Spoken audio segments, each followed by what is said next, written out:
अर्थसंकल्पातील मुख्यमंत्री लाडकी बहीण योजनेवरून उद्धव ठाकरेंनी सरकारला लक्ष केलं होतं।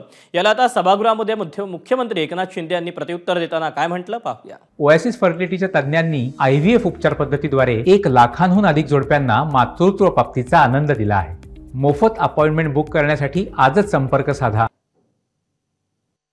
या अर्थसंकल्पाचं वैशिष्ट्य म्हणजे महिलांना जरा थोडासा एक मतदानात आपल्या बाजूला करून घेण्याचा एक प्रयत्न, केविलवाणा प्रयत्न केलेला दिसतोय। मी आधीच म्हटलं होतं की महिलांसाठी लाडकी लेक किंवा लाडकी बहीण ही योजना आणत असेल तर जरूर आणा, आम्ही स्वागत करतो। पण मुलगा आणि मुलगी असा भेदभाव करू नका। मुलींसाठी काही आणत असाल तर मुलांसाठी आणा, त्याच्याबद्दल कुठे तशी काही वाच्यता नाही आहे।